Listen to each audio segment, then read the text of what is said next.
सचमुच दीदी के लिए जो कहेंगे कि बाबा से पूरा पूरा वर्षा दीदी ने लिया। हर बात में एक सीन याद आती है कि दीदी विदेश वालों को जब 70s के एंड या अर्ली 80s की बात होंगी, जब वो थोड़ी ही थे सेंटर्स, शायद 2-4 ही सेंटर्स थे विश्व में, और करीब 30-40 ही बाबा के बच्चे विदेश से आते रहे।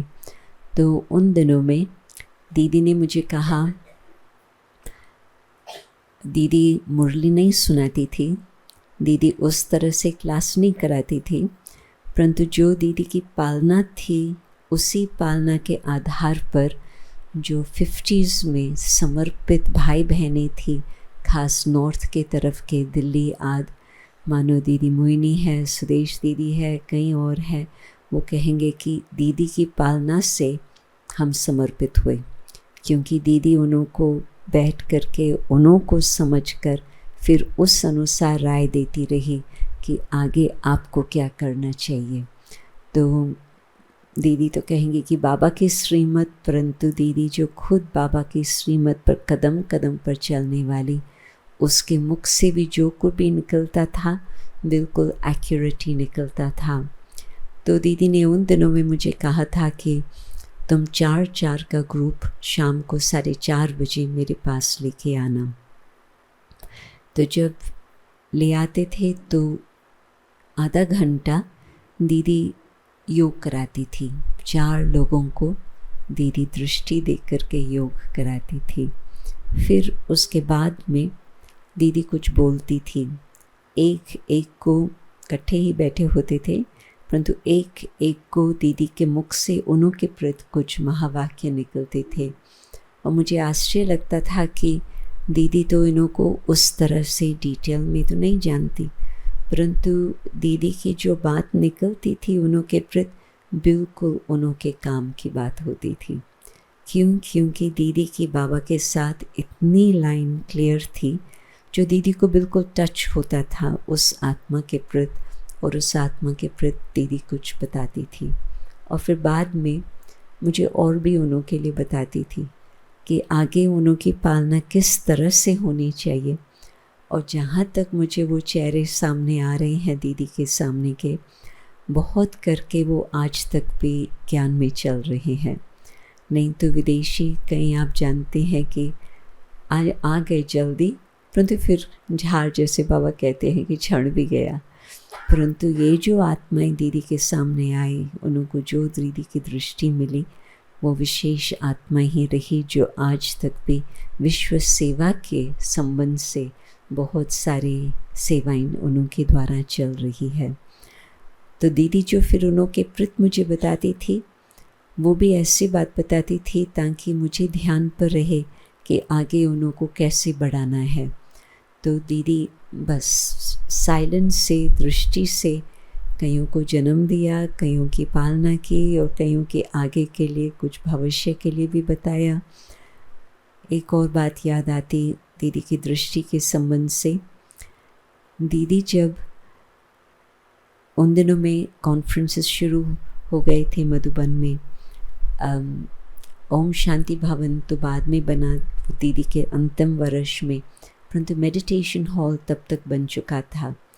तो विशेष प्रोग्राम्स चलते रहते थे, तो उसमें हम लोग मेहमानों को ले आते थे, और उसमें यदि कोई ऐसी योग्य आत्मा होती थी जिसकी चाहना होती थी कि मैं ज़्यादा रहूं, तो दीदी दादी परमिशन उन्हों को दे देती थी। सीधा दीदी दादी से ही पूछना होता था।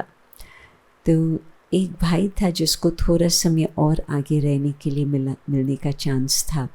वो इन्वायरमेंट में और साइंस में बहुत ही ध्यान देता था। तो कई प्रकार के प्रश्न उसके मन में आते थे। आप समझ सकते हैं, साइंस का बैकग्राउंड, फिर चक्कर की बातें आती है, तो कई प्रकार के प्रश्न थे।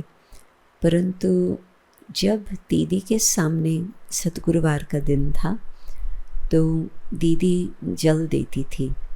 तो दीदी के सामने जब आया, दीदी की दृष्टि ऐसे उसको कुछ जादू का खेल हुआ जो उसको बाबा का साक्षात्कार हुआ, और उसके बाद वो पक्का ब्राह्मण बन गया और आज तक भी ब्राह्मण जीवन में उसका चल रहा है। तो ये है 78-79 की बात। दीदी की दृष्टि ऐसे पक्की जो बिल्कुल आत्मा को उड़ा करके नया जन्म दे दिया उस आत्मा को। और एक और उसके संबंध से बात है दीदी की दृष्टि। एक बहन 1975 में वो छोटा सा ग्रुप था, उसमें से जो 3 थे बहुत आज तक भी सेवाएं उनकी चालू है। 2 बहनें तो उसमें से शरीर छोड़ दिया क्योंकि वो उस समय भी उनकी 40s के एज थी, तो अभी तो ड्रामा अनुसार और आगे भी उनकी सेवाएं हो रही है। उसमें एक जो बहन थी वो कृष्ण मूर्ति की फर्स्ट चेली थी लंदन में, विदेश में। तो इतना कृष्ण मूर्ति के नज़दीक थी और उनसे बहुत उसको पालना मिली हुई थी। और न सिर्फ कृष्ण मूर्ति, 11 वर्ष की उम्र से उसने बहुत कुछ थियोसफी की स्टडी करना, बुद्धिज़्म की स्टडी करना, क्रिश्चियन धर्म की विदेशी, परंतु कुछ पूर्व जन्म का कुछ था उसके अंदर जो भिन्न भिन्न प्रकार की वो स्टडी करते करते फिर बाबा के दर पर आकर पहुंची। तो वो आत्मा मुझे जब आई थी तो मुझे कहा कि 1 वर्ष पहले मुझे एक साक्षात्कार हुआ है और एक व्यक्ति दूसरे प्लैनेट से उसका डिस्क्राइब कर रही थी फेस कि किस तरह से वो पुरुष व्यक्ति मास्टर था, दूसरे प्लैनेट से आया हुआ था इसको जागृत करने, क्योंकि ये इतने वर्षों में मानो 11 इयर्स की एज से उसका शुरू हुआ ढूंढना और फिर तब तक उसकी 40 कुछ आयु थी। तो 30 वर्ष से उसने बहुत अच्छी तरह से खोज की थी।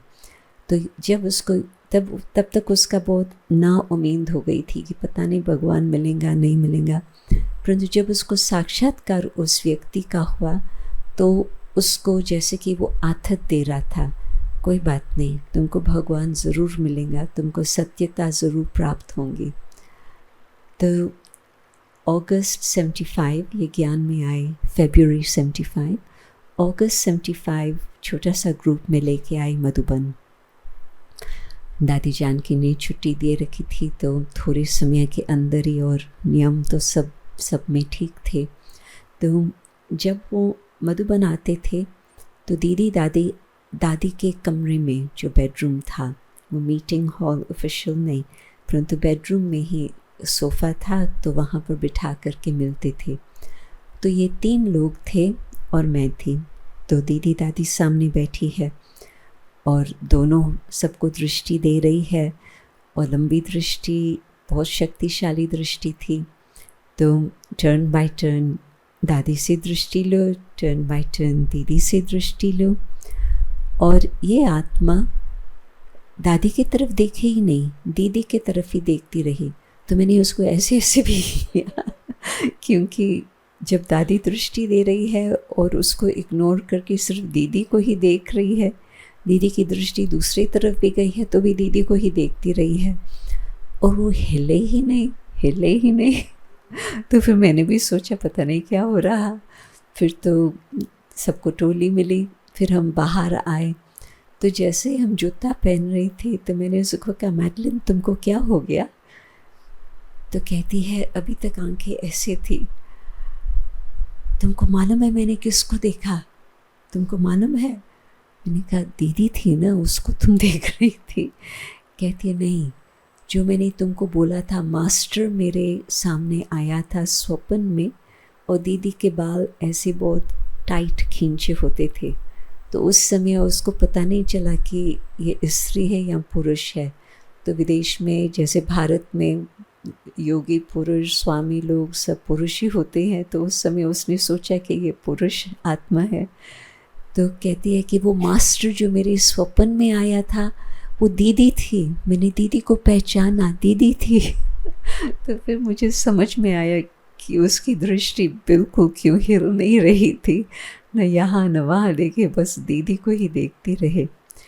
तो फिर तो बाद में दीदी की भी मुलाकात, दादी की भी मुलाकात पर्सनल लेवल पर भी हुई।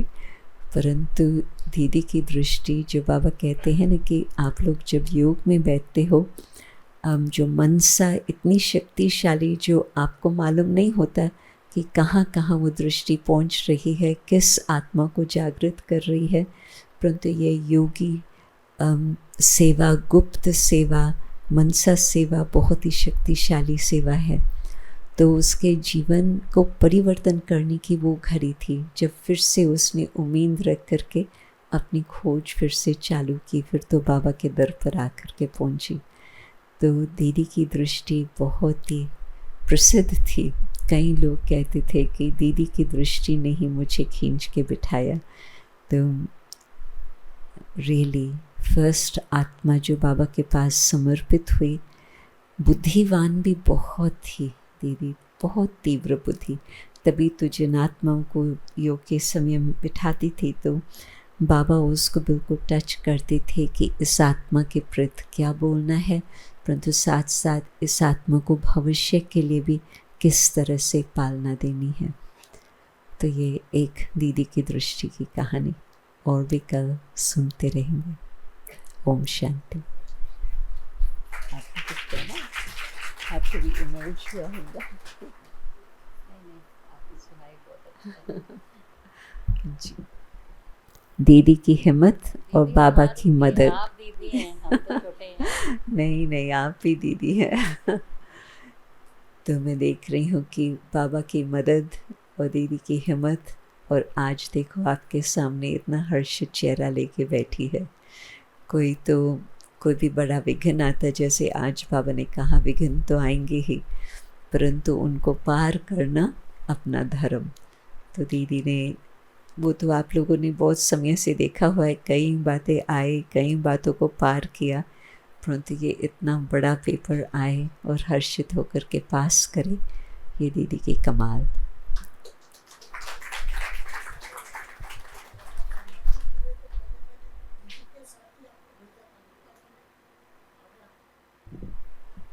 जी, भाई साहब याद कर रहे हैं कि मैं जब बाबा के सामने समर्पित हुई तो बाबा मेरे से पूछते थे, बच्ची तुमको कहाँ भेजूं? मैंने कहा मैं तो ये भारत को जानती ही नहीं हूँ, आप जैसे कहेंगे।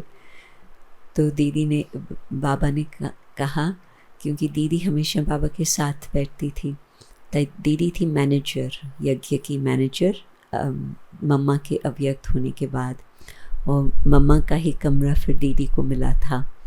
तो बाबा कहते, दीदी आप टूर पर जा रही हो, इसको अपने साथ लेके जाओ, फिर जहाँ तुम कहेंगे वहाँ इसको फिट करना।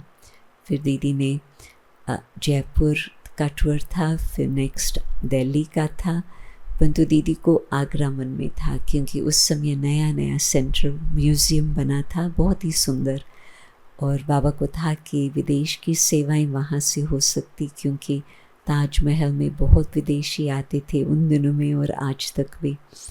तो दीदी के अंग संग रहने का वो शुरू से ही वो साथ मिला।